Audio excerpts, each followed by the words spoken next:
At the dawn of the 20th century, most of the world believed that Asia could not defeat a European power. The prevailing thought was that industrialized Europe was unstoppable, that Asian nations were too weak, too backward, too divided to challenge empires like Britain, Russia, or France. Yet in 1904, a relatively small island nation at the edge of Asia, Japan, would shatter that belief and shock the world with an outcome no one saw coming. How did Japan, a country that had only recently modernized, defeat the colossal Russian Empire? What drove two nations to war over lands thousands of kilometers from their capitals? And what were the consequences of this conflict, not just for Asia, but for the balance of global power? In this video, we're going to explore the Russo-Japanese War in full, the background, the key events, the strategies, the victories and defeats, and the lasting impact that echoed through the 20th century. So without any delay, let's start. The origins of the Russo-Japanese War trace back to imperial ambition and the shifting balance of power in East Asia. In the late 19th century, Japan had emerged from centuries of isolation. The Meiji Restoration had transformed the nation almost overnight. Railways, modern factories, Western military techniques, and a centralized government turned Japan into a nation capable of projecting power beyond its shores. Meanwhile, Russia had long harbored dreams of expansion in the Far East. Its empire stretched across Siberia to the Pacific, and the Russian government eyed Korea and Manchuria as essential for securing influence and warm water ports, particularly the strategic city of Port Arthur. Tensions escalated as both nations sought control of Korea and southern Manchuria. Japan viewed Korea as vital to its security and national pride. Russia saw Japanese presence as a challenge to its ambitions in Asia. Diplomacy failed repeatedly.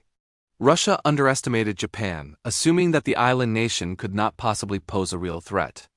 Japan, on the other hand, recognized the stakes and had spent years modernizing its army and navy with German, French, and British advisors, studying European military tactics, and building a fleet capable of taking on one of the largest navies in the world. In February 1904, negotiations broke down completely. Without a formal declaration, Japanese warships launched a surprise attack on Port Arthur, catching the Russian Pacific Fleet off guard. The attack mirrored the tactics of a modernized navy: torpedoes, coordinated strikes, and an understanding that speed and precision could overcome sheer size. The world was stunned. For the first time, an Asian power had taken the initiative against a European empire with boldness and modern strategy. The initial stages of the war were brutal and concentrated heavily on naval and land battles in Manchuria. Port Arthur became the centerpiece. The Russians had fortified it heavily, but Japanese forces surrounded the city with determination. Months of grueling siege warfare followed. Artillery bombardments shook the port, while Japanese infantry endured cold, disease, and constant Russian counterattacks. Each side suffered heavy casualties, but Japan persisted, combining meticulous planning with relentless attacks. By January 1905, after nearly a year, Japan finally captured Port Arthur, a victory that not only showcased its military skill but also shocked Europe, proving that the Russian Empire was vulnerable. Meanwhile, on the northern front, another critical campaign was unfolding. General Alexei Kuropatkin led Russian forces in Manchuria, attempting to push the Japanese back. But Japanese commanders, including the brilliant Field Marshal Oyama Iwao, executed defensive maneuvers and counteroffensives that exploited Russian weaknesses. Logistics were a major problem for Russia. The Trans-Siberian Railway was incomplete and inefficient, making it nearly impossible to supply armies thousands of kilometers from Moscow. Japanese forces, in contrast, could concentrate quickly and strike with surprise, using local knowledge and superior organization. The war was not just fought on land, it was also a contest for control of the seas. The Japanese Navy, under Admiral Heihachirō, demonstrated unprecedented strategic skill. In May 1905, the Battle of Tsushima became one of the most decisive naval engagements in history. Japan intercepted the Russian Baltic Fleet, which had traveled halfway around the world, exhausted and unprepared. Japanese gunnery, speed, and tactical positioning annihilated the Russians. Over 20 ships were sunk or captured, and thousands of sailors died. This battle not only secured Japan's control of the seas, but also changed naval strategy forever, showing the importance of mobility, training, and modern naval technology. The human cost of the Russo-Japanese War was staggering. Tens of thousands died in bloody battles. Disease and exposure claimed even more lives. Cities and towns in Manchuria were devastated, yet the psychological impact was perhaps even greater. Japan had shown that a non-European nation could modernize, strategize, and defeat a European superpower. The shockwaves reverberated worldwide, inspiring nationalist movements in Asia and shaking the belief in European invincibility. International diplomacy became urgent after the Battle of Tsushima. Britain, France, Germany, and the United States all pressed for peace, fearing the instability of continued conflict in East Asia. U.S. President Theodore Roosevelt mediated negotiations, and by September 1905, the Treaty of Portsmouth was signed. Russia recognized Korea as part of the Japanese sphere of influence and ceded southern Manchuria and the Liaodong Peninsula to Japan. Japan emerged victorious with its international prestige skyrocketing, while Russia faced humiliation and internal unrest that contributed to the revolution of 1905. The Russo-Japanese War was more than a regional conflict, it marked a turning point in global history. It was the first time an Asian nation defeated a European power in the modern era. It demonstrated the effectiveness of industrialized warfare, modern logistics, and combined arms tactics. It exposed the vulnerability of empires, even those previously considered invincible. And it reshaped the geopolitics of East Asia, setting the stage for Japan's rise as a world power and foreshadowing the conflicts of the 20th century, including both world wars. Even after the signing of the Treaty of Portsmouth, the consequences of the Russo-Japanese War were far from over. Japan, though victorious, now faced the immense task of consolidating its new empire. Controlling Korea and southern Manchuria required administration, military presence, and diplomacy with local populations. But Japan had achieved what few imagined possible. It had proven that a modernized Asian nation could not only defend itself, but also project power across the region. This victory became a source of national pride and fueled Japan's ambitions in the decades to come, laying the foundation for its emergence as a major world power. For Russia, the defeat was catastrophic, shaking the very foundations of the empire. Public outrage over military incompetence, corruption, and poor leadership ignited unrest across the country. In 1905, the Russian Revolution erupted. Workers went on strike, peasants rebelled, and even some military units mutinied. The humiliation of losing to Japan, a nation previously seen as inferior by Europe, exposed the weaknesses of the Tsarist regime.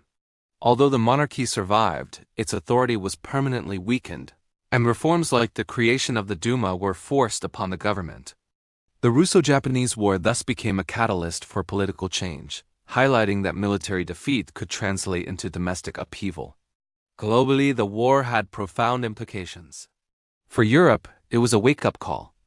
Militaries studied Japanese tactics, naval strategies, and modern warfare logistics, realizing that industrialized armies and disciplined, well-trained forces could topple even the largest empires. The victory inspired anti-colonial movements across Asia. In China, India, and Southeast Asia, reformers and revolutionaries began believing that European imperial powers were not invincible.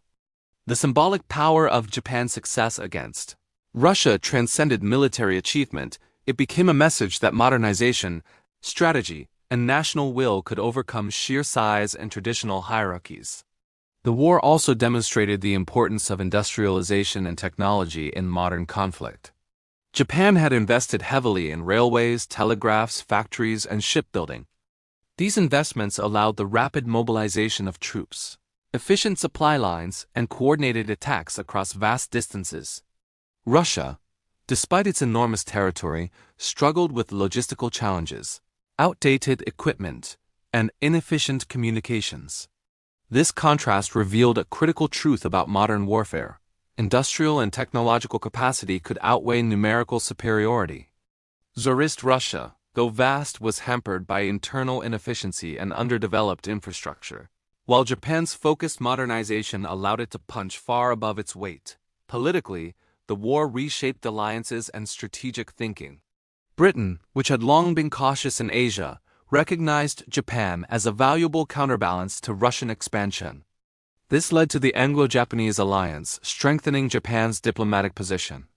Other European powers watched closely, realizing that the balance of power in Asia was shifting.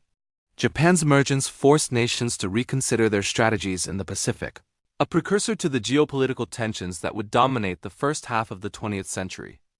But perhaps the most significant impact was psychological. For the first time in modern history, an Asian nation had decisively defeated a European power. This challenged the prevailing racial and imperial assumptions of the time, creating shockwaves across the globe. Japan's victory became a symbol of national pride, not only for itself but also for other non-European peoples striving for recognition and independence.